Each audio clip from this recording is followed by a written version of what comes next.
कुरा मत्तियास के नाम निकला और उसे 12वां रसूल शुमार किया गया। आज की पहली तिलावत रसूलों के अमाल उसका पहला बाब 15वीं से 17वीं और फिर 20वीं से 26वीं आयत मुकद्दसा।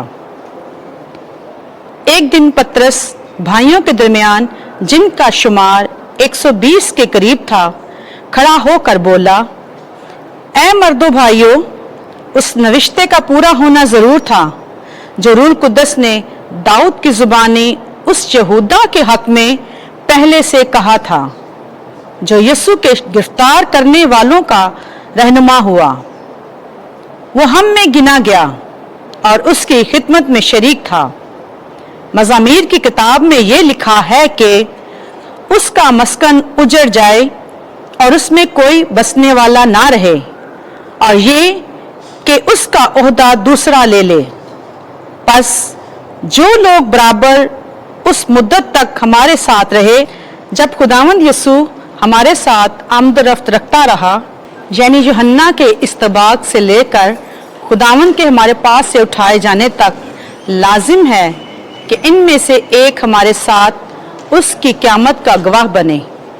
फिर उन्होंने दो को पेश किया, यानी यूसुफ को जो बरसबा कहलाता और मुल्कब बासदीक था, और मत्तियास को, और यह कहकर दुआ की कि ऐ खुदावन, तू जो हर एक के दिल को जानता है, जाहिर कर कि इन दोनों में से तूने किसको चुना है कि वो इस खिदमत और रसालत की वो जगह ले जिससे यहूदा खारिज हुआ, ताकि अपनी जगह जाए।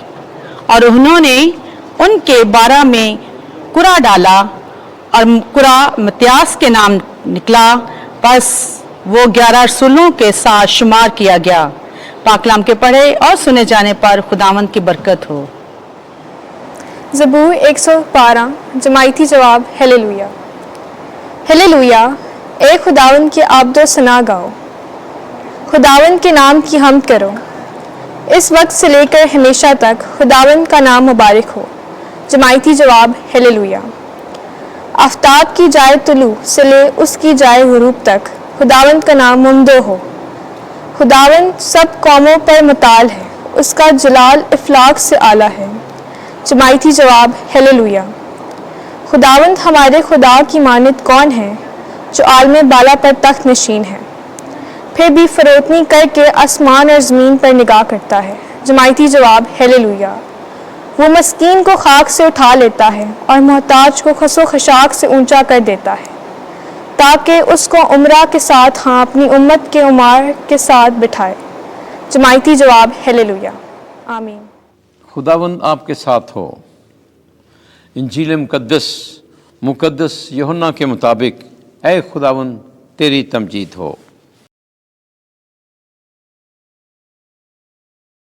15वां बाब 9वीं आयत से 17वीं आयत तक। आगे को मैं तुम्हें गुलाम नहीं कहूँगा, मैं तुम्हें दोस्त कहता हूँ। एक दिन यीशु ने अपने शागिर्दों से कहा, जैसे बाप ने मुझे प्यार किया है, वैसे ही मैंने तुम्हें प्यार किया है। तुम मेरे प्यार में कायम रहो। अगर तुम मेरे हुक्मों पर अमल करोगे तो मेरे प्यार में कायम रहोगे, जिस तरह मैंने अपने बाप के हुक्मों पर अमल किया है और उसके प्यार में कायम हूँ। मैंने ये बातें इसलिए तुमसे कहीं कि मेरी खुशी तुम में हो और तुम्हारी खुशी कामिल हो जाए। मेरा हुक्म ये है कि जैसे मैंने तुमसे प्यार किया है, तुम भी एक दूसरे को प्यार करो। इससे ज़्यादा प्यार कोई नहीं करता कि अपनी जान अपने दोस्तों के लिए दे दे। तुम मेरे दोस्त हो, बशर्ते कि जो कुछ मैं हुक्म करूं तुम करो। आगे को मैं तुम्हें गुलाम ना कहूँगा, क्योंकि गुलाम नहीं जानता कि उसका मालिक क्या करता है, बल्कि मैंने तुम्हें दोस्त कहा है, क्योंकि जो बातें मैंने अपने बाप से सुनी हैं میں نے وہ سب باتیں تمہیں بتا دیں۔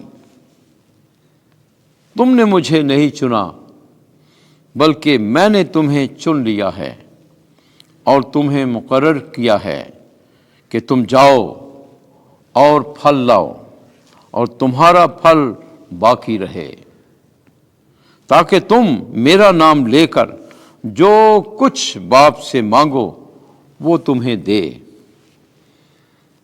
میں تمہیں یہ حکم دیتا ہوں کہ تم ایک دوسرے کو پیار کرو۔ انجیل مقدس کے وسیلے سے ہمارے گناہ معاف کیے جائیں۔ اے مسیح، تیری ستائش ہو۔